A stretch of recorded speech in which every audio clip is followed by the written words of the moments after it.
De nuevo, es un placer para mí estar frente de ustedes por medio de las redes sociales y aquí con los hermanos del ministerio, saludarlos y agradecer a Dios porque nos permitió una semana maravillosa. En Estados Unidos se celebra el Día de Acción de Gracias y pues todos tenemos la bendición de disfrutar de muy buena comida y muy buen compañerismo. Pasamos un bonito tiempo con la familia y es bien agradable, de verdad, pasar un tiempo grato y agradecer a Dios por tantas bendiciones que hemos recibido. Amén. Así que agradecemos a Dios. Quisiéramos en esta mañana continuar con la predicación de la palabra. Les pedimos que por favor tome nota de esta palabra, porque hemos ido llevando una serie de mensajes acerca de los aspectos de la salvación y luego el domingo pasado predicamos los ciudadanos del reino y hoy es prácticamente continuación lo que tiene que ver con la vida eterna, la residencia permanente donde vamos a estar. Entonces, por esa razón es muy importante saber lo que a futuro nos espera. Mucha gente no tiene idea de todo lo que Dios ha preparado para el futuro de sus hijos. Y algunos por eso no hacen ningún esfuerzo para llegar allá, porque entre más ignorantes estemos, menos deseamos la oportunidad de poder llegar a ese lugar. Pero el apóstol Pablo en sus enseñanzas siempre enfatizaba lo que nos espera a futuro. Es algo glorioso, algo hermoso, algo maravilloso. Pero es algo sorprendente que la Biblia habla que lo que no entra al reino de Dios es los que practican el pecado y hacen maldad. Ellos están excluidos de esa parte y por esa razón es nuestro énfasis más grande en la tierra, tratar de que usted entienda la importancia que es santificarse, dejar de pecar para entrar al reino de Dios. Muy bien, en la Biblia nos enseña en Romanos 6:22, mas ahora que habéis sido libertados del pecado y hechos siervos de Dios, tenéis por fruto la santificación y como fin la vida eterna. Vuelvo y menciono, mas ahora que habéis sido libertados del pecado, hechos siervos de Dios, tenéis por fruto la santificación y como fin la vida eterna. No es solamente que la persona se muere y se va al cielo, así no es. Tiene que haber un proceso legal en la tierra donde pasa la persona por el proceso de la justificación, que es hacer al culpable inocente. El hombre tiene que redimirse, tiene que pagar su deuda, pero como él no tiene cómo, por eso Dios mandó a su Hijo para morir.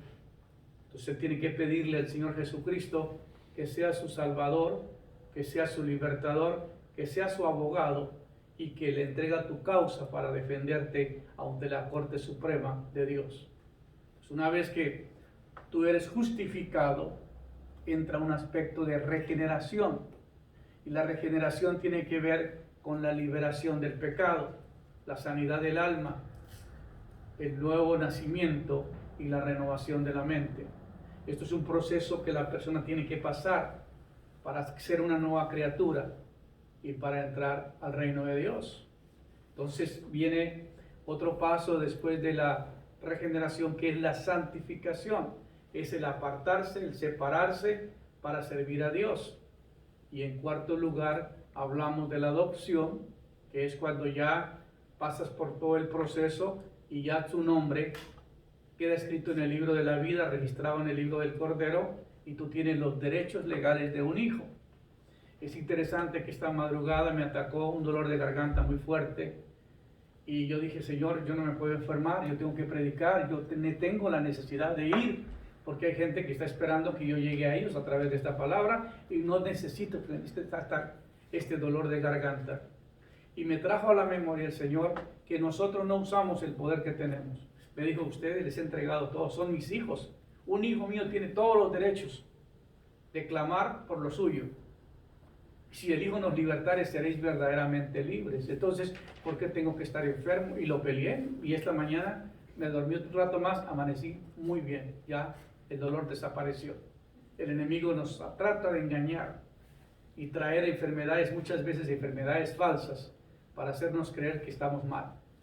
Pero más poderoso es el que está en nosotros que el que está en el mundo.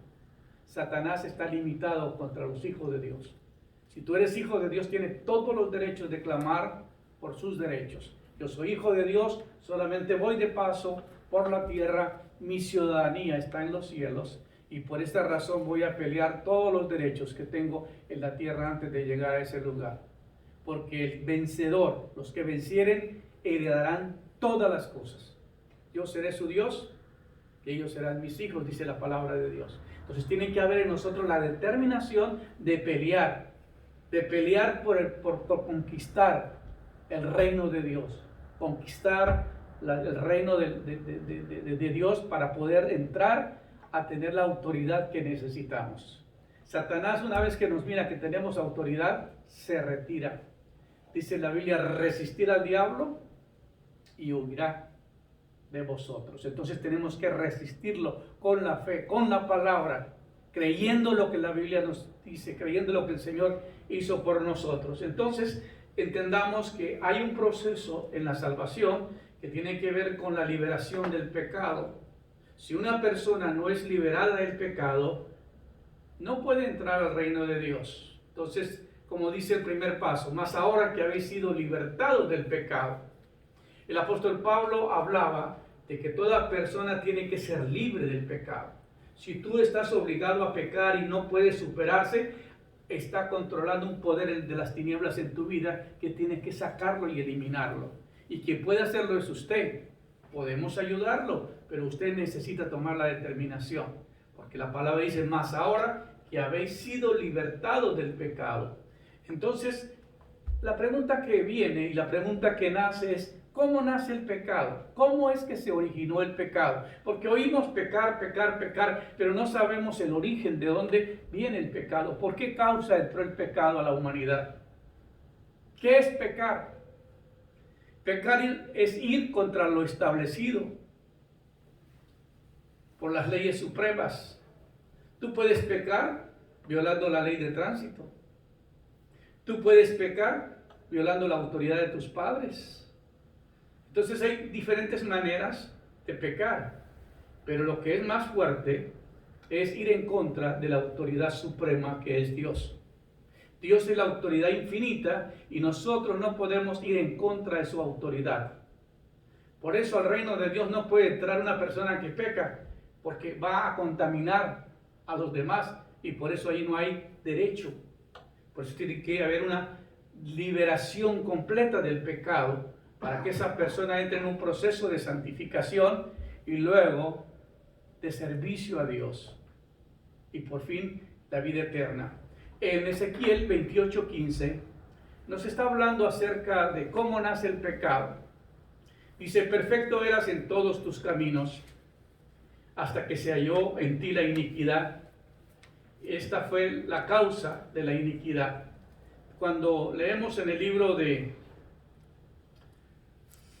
Ezequiel, quisiera ampliarlo un poquito más y si usted pueda leer Ezequiel 28 y leer del versículo 12 en adelante, dice, hijo de hombre, levántate y endecha sobre el rey de Tiro y dile, así ha dicho Jehová el Señor, tú eras el sello de la perfección, lleno de sabiduría y acabado de hermosura, el querubín hermoso. ¿Quién era el querubín hermoso? El que se convirtió en el rey y gobierno de las tinieblas. Tú eras el sello de la perfección, lleno de sabiduría y acabado de hermosura. En Edén, en el huerto de Dios estuviste, y de toda piedra preciosa era tu vestidura, coralina, topacio, jaspe, crisolito, berilo, onice, de zafiro, carbucho, esmeralda, oro. Los primores de sus tamboriles y sus flautas estuvieron preparados para ti en el día de la creación. Todo lo que tenía, como era el ser que fue creado para adorar a Dios, tenía todos los instrumentos más hermosos que pueden existir, y todos creados con piedras preciosas, todos creados con oro, con todas las piedras, y su vestidura era de piedras preciosas. Imagínate el valor de la vestidura de este querubín. Dios creó un ser supremo como fue ese ser, y le dio gloria, honra, y lo puso como director de la alabanza y de la adoración del reino de los cielos. Qué peligrosos son los adoradores, ¿verdad? Que a veces se les sube el orgullo, porque a veces hay ministros de la iglesia, de música, que a ellos no les importa nada más que cantar. Y cuando termina de cantar se sientan y se van para atrás y se ponen a testear o se ponen a hacer otra cosa, pero no están interesados en el sermón de la palabra o la palabra que el predicador o el pastor está trayendo. Ellos nomás vienen a hacer su show y es todo lo que quieren enseñar. Ese es el peligro. Satanás, el diablo, el gobierno de las tinieblas, era el director de la alabanza, de la adoración del reino de Dios. Pero ¿qué sucedió? Tú, querubín grande y protector, le dice el Señor, yo te puse en el santo monte de Dios, y ahí estuviste en medio de las piedras, y en el fuego te paseabas. Perfecto era en todos tus caminos desde el día que fuiste creado hasta que se halló en ti maldad. Fue perfecto desde el día que fue creado hasta que se encontró la maldad en él, la soberbia, el orgullo. A causa de la multitud de tus contracciones fuiste lleno de iniquidad. Pecaste, por lo que te eché del monte de Dios y te arrojé entre las piedras de fuego, oh querubín protector. Se enalteció tu corazón a causa de la hermosura y corrompiste tu sabiduría a causa de tu esplendor, y yo te arrojé por tierra delante de los reyes, te pondré para que miren en ti. Con la multitud de tus maldades y con las iniquidades de tus contradicciones profanaste tu santuario. Pues te saqué fuego de en medio de ti, el cual consumió, y te puse en ceniza sobre la tierra, y los ojos de todos los te mirarán. Todo esto es futuro, lo que viene el juicio contra él. Entonces tenemos un cuadro en el libro de Ezequiel de cómo se origina el pecado. Así que perfecto eras en todos tus caminos hasta que se halló en ti la iniquidad. Y luego aquí fue la caída. ¿Cómo entró la iniquidad? Primero fue la iniquidad. ¿Qué es la iniquidad? ¿Qué significa? Que alguien haya sido perfecto en todo y luego entró la iniquidad. Alguien torció el propósito por el cual fue creado. Alguien se rebeló con lo que fue establecido. Fue en contra de su naturaleza. Fue en contra del propósito por el cual Dios lo hizo hermoso y lo creó hermoso. Pero se rebeló contra él. Así que no importa cuánto Dios haga por un ser, tan pronto entra la iniquidad, el hombre o la persona se corrompe y se destruye a sí misma, porque Dios no acepta la iniquidad del ser humano. ¿Cómo entró la iniquidad? ¿Qué significa que alguien haya sido perfecto en todo y luego entró la iniquidad? Algo se torció dentro de él. Lo sacó del lugar de su propósito. Algo se torció dentro de él. Cambió su propósito. ¿Por qué tengo que estar adorando a Dios cuando los que me tienen que adorar es a mí? Yo tengo todos los ángeles, yo tengo todos los querubines, yo tengo todo el ejército celestial que dirijo para dirigir la alabanza al creador del universo y al creador de todas las cosas. ¿Y por qué lo tengo que hacer? Entonces se rebeló con la autoridad, se rebeló con el propósito que Dios había creado con él y entró la iniquidad. Primero entra la iniquidad. Amén. Entonces primero fue la iniquidad, segundo es la rebeldía, segundo es la rebelión y tercero es el pecado. Muchos de nosotros tratamos con el pecado, pero no tratamos con la raíz que es la iniquidad. Y luego la rebeldía, las cosas que hemos hecho mal, incorrectas, que hemos torcido el propósito por el cual fuimos creados. La Biblia dice que nosotros fuimos creados para la alabanza y gloria de su nombre.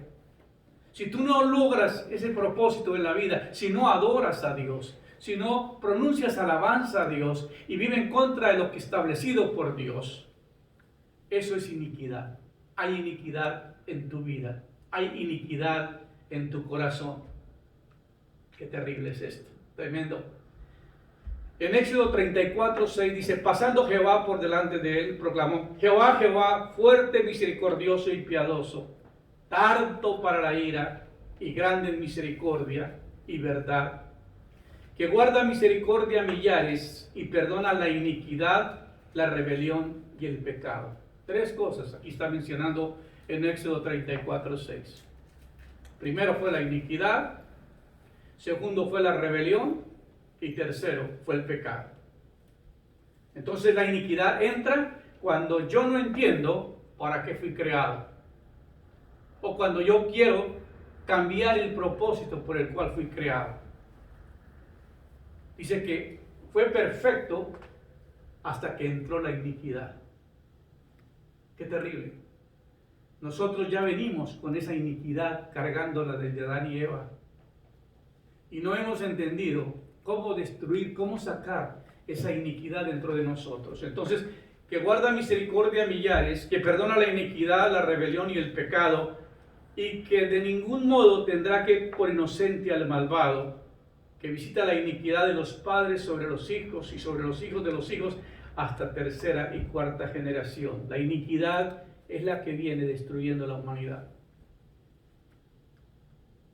Y eso es lo que nosotros tenemos que entender. ¿Qué es la iniquidad?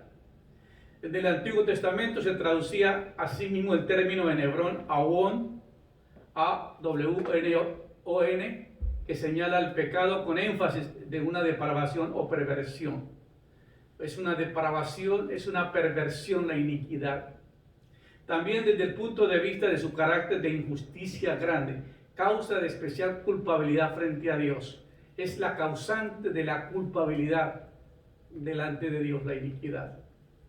La iniquidad es la que te hace que mirarte culpable. Muchos de nosotros ya hemos recibido a Cristo, hemos confesado nuestro pecado, nos hemos arrepentido, estamos siguiendo la iglesia, pero todavía nos sentimos culpables, porque no hemos destruido la iniquidad que hay en nosotros. Ahora bien, ¿cómo se destruye la iniquidad?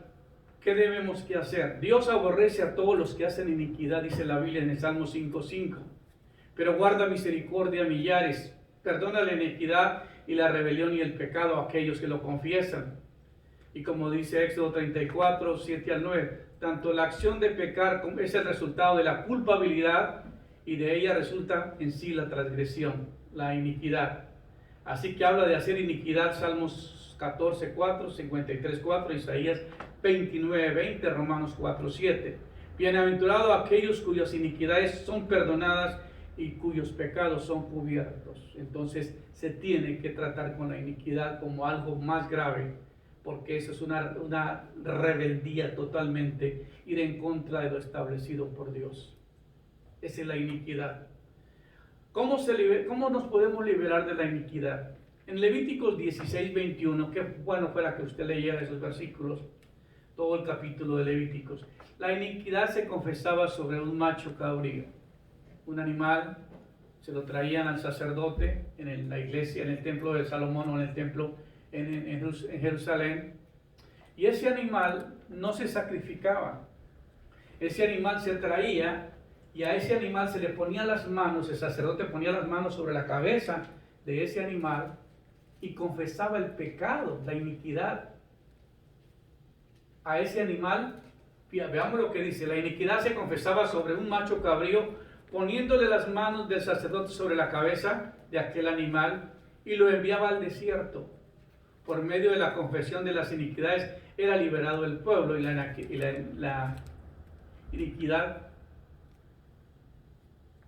iniquidad se confesaba. Entonces tenía que confesarse la iniquidad. Hoy día no escuchas a ningún predicador hablar de la iniquidad. Nadie predica sobre eso. No sé por qué.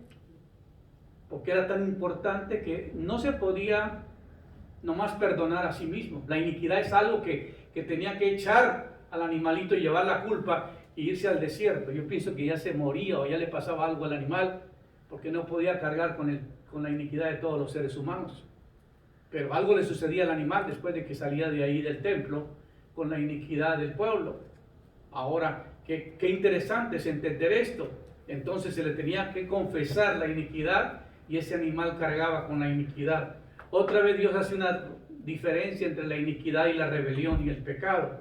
Jesús no solamente llevó nuestros pecados y maldiciones, sino también nuestras iniquidades. En Isaías 53 dice, pero necesitamos saber cómo tratar con nuestra iniquidad.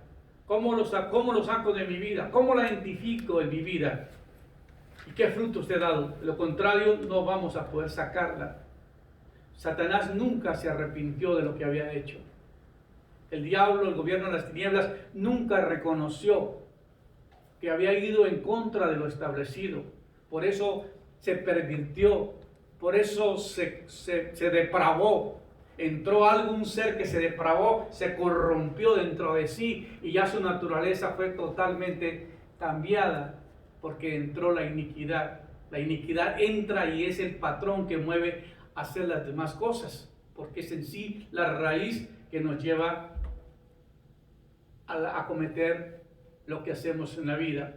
Romanos 6:19 dice Pablo, hablo como humano por vuestra humana debilidad, que así como para la iniquidad presentasteis vuestros miembros para servir a la inmundicia y a la iniquidad, así ahora para la santificación presentad vuestros miembros para servir a la justicia.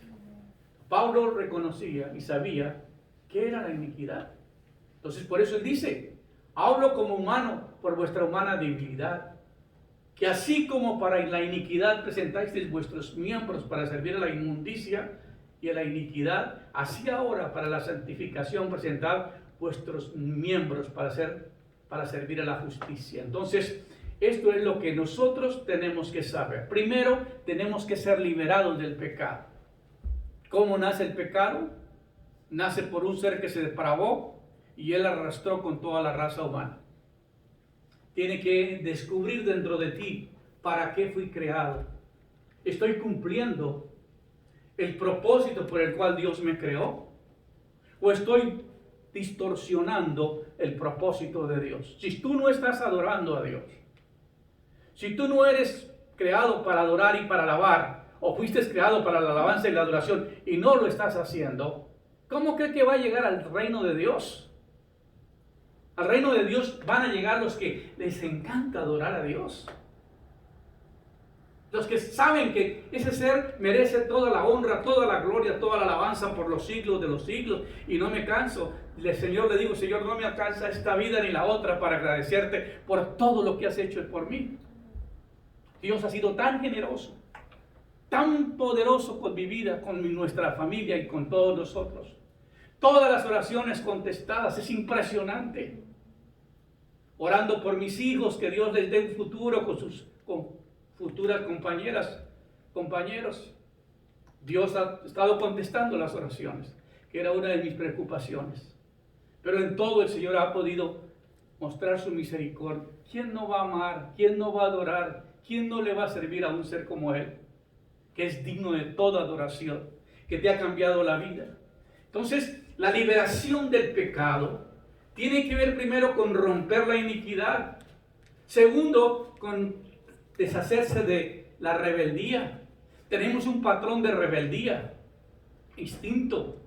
Yo he visto a algunos hermanos en la iglesia y en otros lugares que no tuvieron un papá.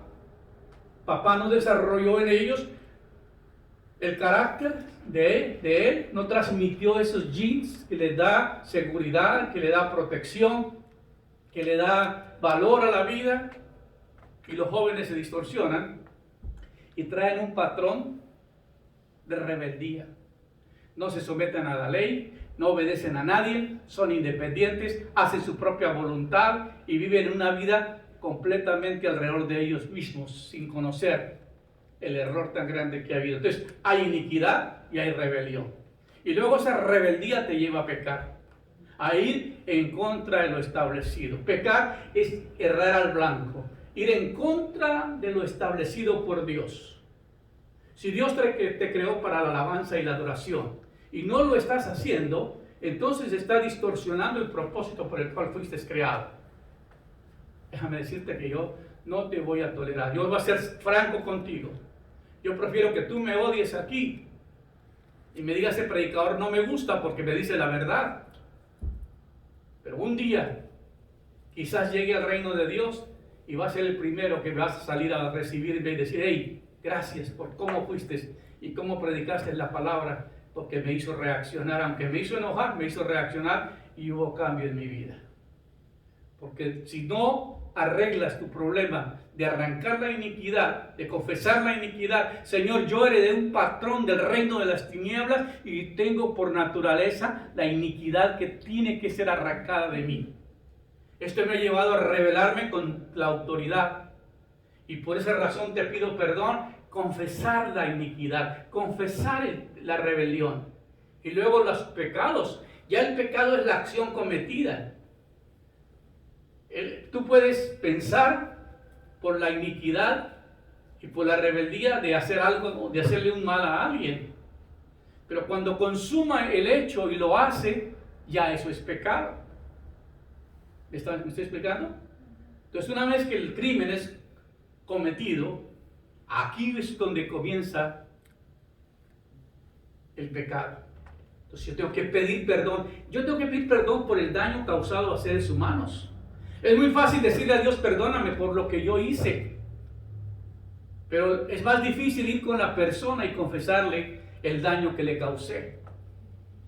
Y eso es lo que sucede en la vida cristiana. Muchas personas están viviendo engañados en la misma iglesia porque nadie los ha confrontado, porque si les digo la verdad se van. Nadie quiere que les llamen la atención.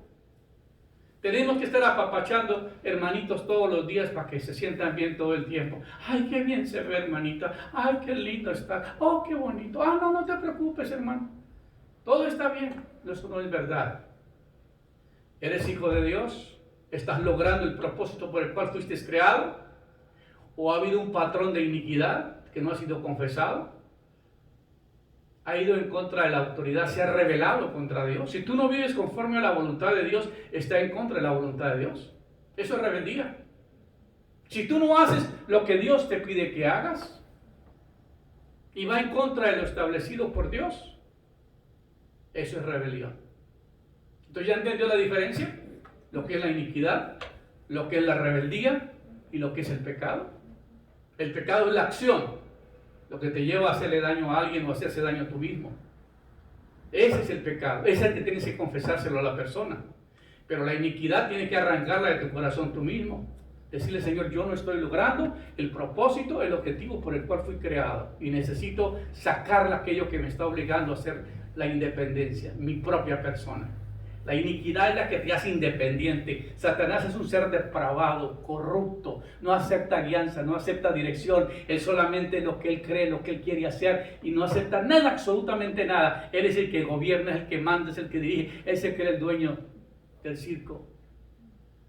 Está engañado porque no sabe que la autoridad suprema es Dios y que un día tiene que ser llevado a juicio por todo lo que ha cometido. Pero bueno, dejemos al diablo ahí y metámonos con nosotros. Mas ahora que habéis sido libertados del pecado y hechos siervos de Dios. Segundo paso, servir a Dios. Tú fuiste creado para servir a Dios. La Biblia dice, ¿quién es pues ese siervo fiel y prudente, el cual puso el Señor sobre su casa para que les dé alimento a tiempo? Qué tremendo. ¿Quién es pues ese siervo fiel y prudente? No solamente es siervo, sino que es fiel y es prudente. Que puso el Señor sobre su casa para que dé alimento a tiempo. Uno tiene que alimentar el rebaño. El que está presente y el que está por las redes sociales. Que no los vemos, pero están ahí a la expectativa de una palabra que los va a fortalecer. Hay un compromiso.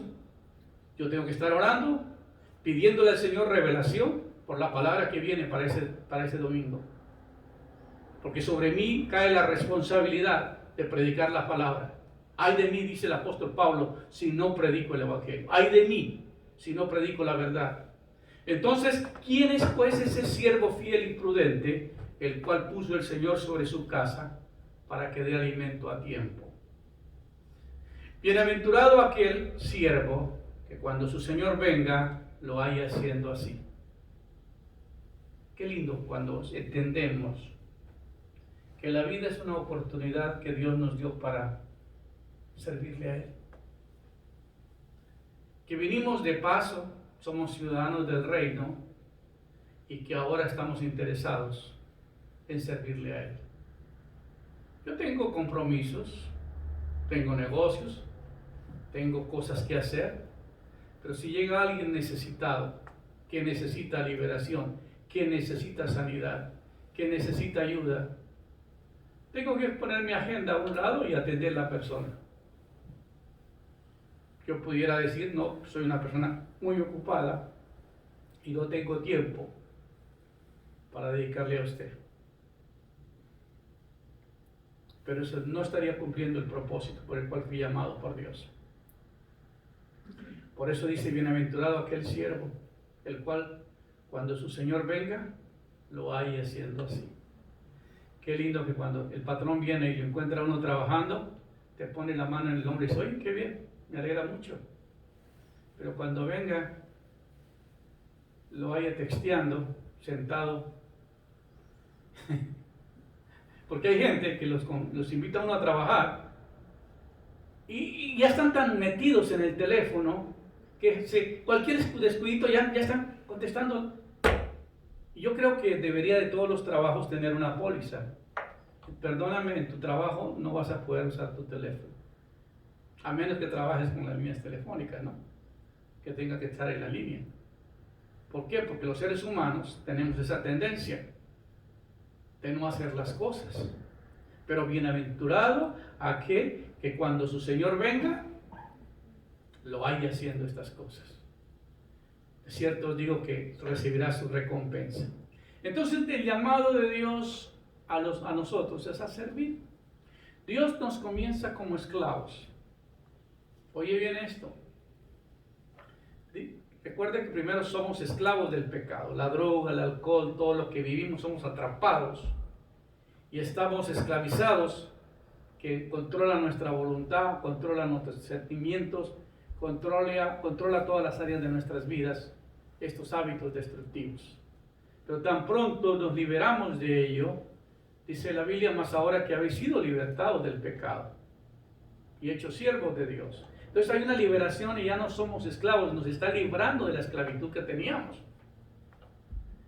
Dice, ahora comienza como esclavos. Dios nos comienza como esclavos, como estaba el pueblo de Israel en Egipto, eran esclavos de los egipcios y los sacó de la esclavitud para hacerlos siervos de Dios. Dios quería una nación que le sirviera a Él, que fuera monoteísta, que reconociera a un solo Dios y no muchos dioses, y que le sirviera al Dios de dioses. Y luego el Señor Jesucristo nos enseña otro nivel más importante. Después de que liberó a esos discípulos, después de que los hizo sus siervos, le dijo, ya no les llamaré más mis siervos, sino de hoy en adelante serán mis amigos. Porque a un amigo tú le compartes secretos, a un amigo le comparte los planes que tienes, amén, a un amigo le comparte detalles más interesantes que a un esclavo. Los reyes no hablaban con los esclavos, no había una relación con los reyes, no había mucha relación con los esclavos eran sus trabajadores, pero los amigos del rey sí podían hablar con el rey, ¿verdad? Entonces Dios nos lleva de librarnos de la esclavitud del pecado a hacernos siervos de Él, y luego nos hace sus amigos. Qué lindo sería ser amigo de Dios, ¿verdad? Como amigos, encontramos un caso en la Biblia donde el Señor quería destruir a Sodoma y Gomorra y vino a hablar con Abraham porque Abraham era su amigo. Lo sacó de Canaán, de los caldeos, lo llevó a la tierra. Este hombre comenzó a servirle a Dios y ya lo consideraba su amigo. Dijo, no puedo destruir la ciudad de Sodoma y Gomorra sin consultar con mi amigo. Y entonces Abraham le dijo, bueno, Señor, si en esa ciudad hubiera 50 justos, ¿tú destruirías la ciudad por esos 50 justos? ¿Perecerían? Dijo, no, pero no hay 50. Y fue negociando con Dios. Le dijo, ¿y si hubieran 10, 20? ¿Y si hubieran 10? ¿Y si hubieran 4? Y en fin. Por último le dijo, Señor, bueno, ahí está mi sobrino. Bueno, a tu sobrino sí lo voy a salvar. Pero la mujer y las hijas sufrieron consecuencias. La mujer quedó convertida en una estatua de sal cuando vinieron los ángeles para destruir la ciudad. Entonces, Dios nos lleva a un nivel de relación. Yo no sé en qué nivel de relación estás tú. Si eres todavía esclavo del pecado, si todavía no has comenzado a servir a Dios y no ha llegado a la relación de amigo. En esa relación de amigo, uno le ruega a Dios por sus amigos. Tan pronto me dieron una noticia de un pastor que tenía COVID. Pedí hablar con él y lo logré. Y le dije, hermano, permítame tener la autoridad tuya para abogar por tu salud, abogar por que seas sano, porque tú necesitas continuar pastoreando. Yo recuerdo que un día estábamos en casa y había un hombre en Fort Worth que tenía un ministerio muy lindo, que había estado con nosotros en casa, había venido a ver al pastor cuando tuvo un atentado. Me dice, hermano Pedro, ahí está, me acuerdo su nombre, David Sander, ahí en Fort Worth. Necesito ir a orar por ese hombre, me dice el pastor, porque ese hombre todavía tiene que vivir. Me dijo, cómprame un boleto de avión y vámonos. Así, compra los boletos y nos vamos. Inmediatamente entré al internet, compré los boletos, viajamos al Javi, rumbo a Fort Worth. Nos bajamos de ahí del avión, renté un carro, el pastor no tenía cómo hacerlo, yo lo llevé y fuimos al hospital. Y oró por él y le dijo, Señor, no te lo puedes llevar, porque este es un buen elemento, todavía no ha terminado su ministerio. Y él fue el que en este púlpito dijo, el hombre de Dios es inmortal hasta que no cumpla su ministerio.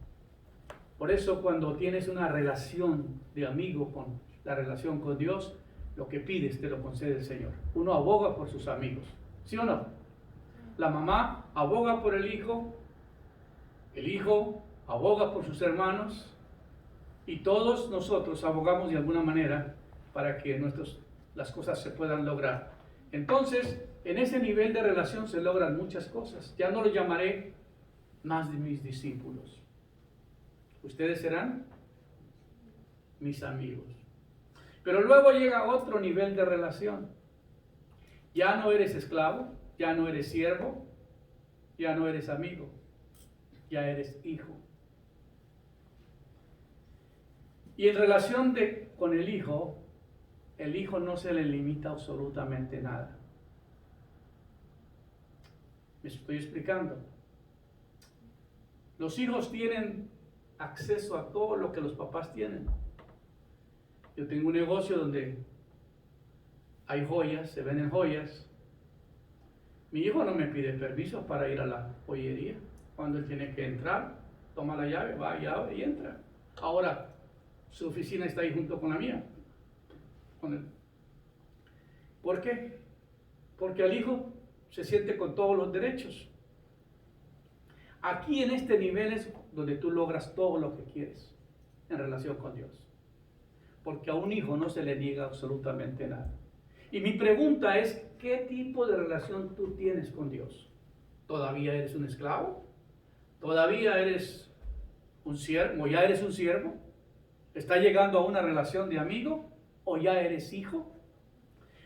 Segunda de San Juan dice 1:8, mirad por vosotros mismos, para que no perdáis el fruto de vuestro trabajo, sino que recibáis galardón completo.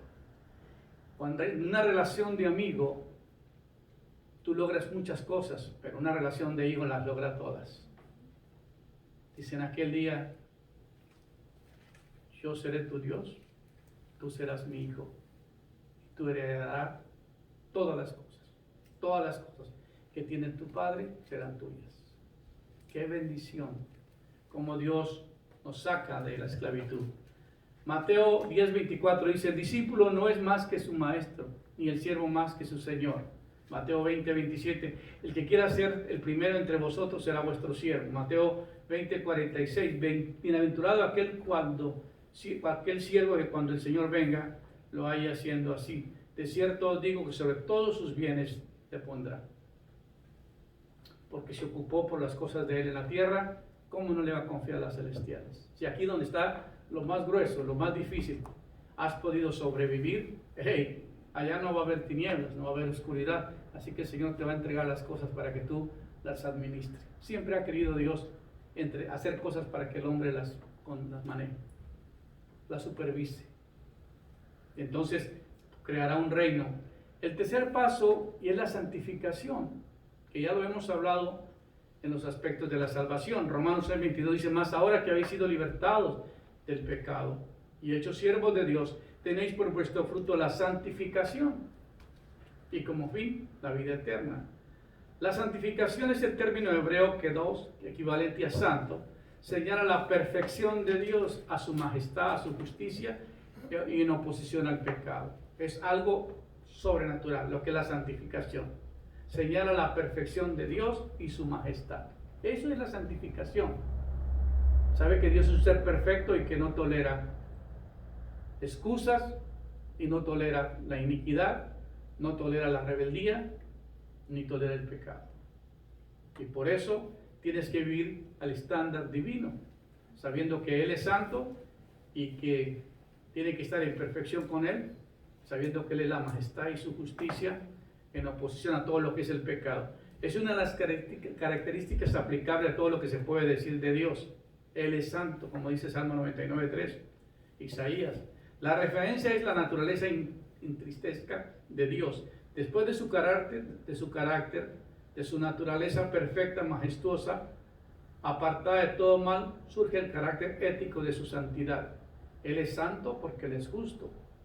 Él es santo porque Él es todopoderoso. Él es santo porque Él es perfecto. Por eso Él es santo. A Dios le dice a Abraham, anda delante de mí y sé perfecto después de muchos años. Sé perfecto. Porque es la naturaleza divina. El Hijo de Dios tiene que ser perfecto, llegar a la perfección, llegar a la santidad, llegar a la regeneración, llegar por todos estos aspectos que la palabra de Dios nos está llevando. Amén. Entonces, vamos entendiendo cómo es que trabaja el propósito de Dios. Se nos está yendo el tiempo. En 1 Pedro 1:16 dice, porque escrito está, sed santos porque yo soy santo. Es lo mismo que Dios dice en 1 Tesalonicenses 5:23.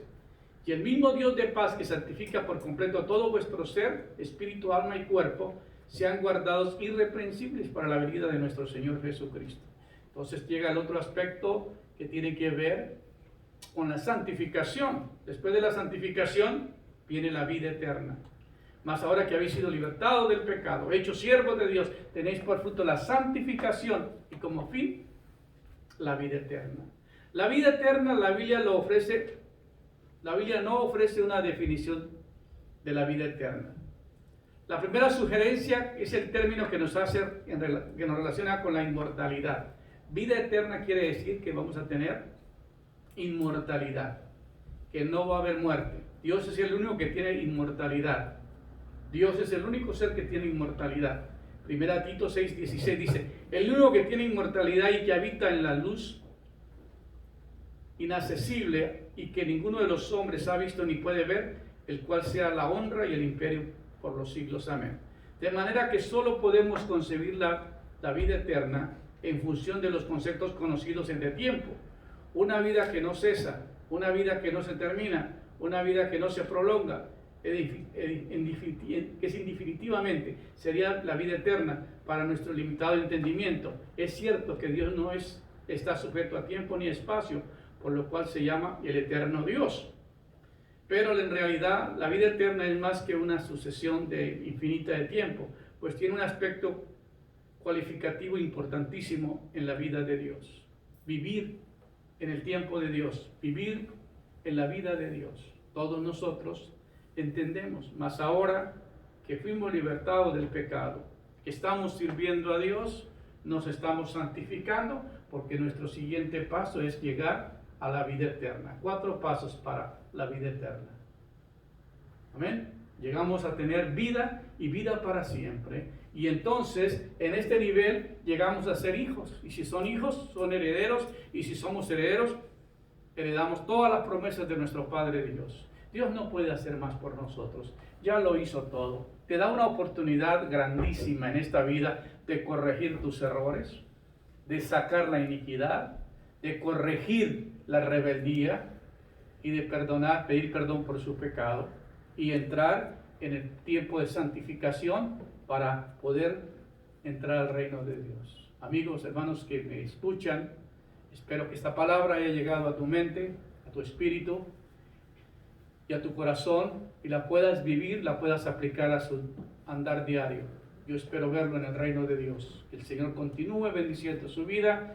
Por favor, comparta este sermón con tus amigos. Búscalo en Amistad Cristiana en Facebook o búscalo en Pedro Ramírez en Facebook, o si no, en Visión Celestial Pedro Ramírez en YouTube. Que el Señor continúe bendiciendo sus vidas y por favor, mándanos un reporte que escuchaste esta palabra que le fue de bendición. Dios continúe bendiciendo. Muchas gracias.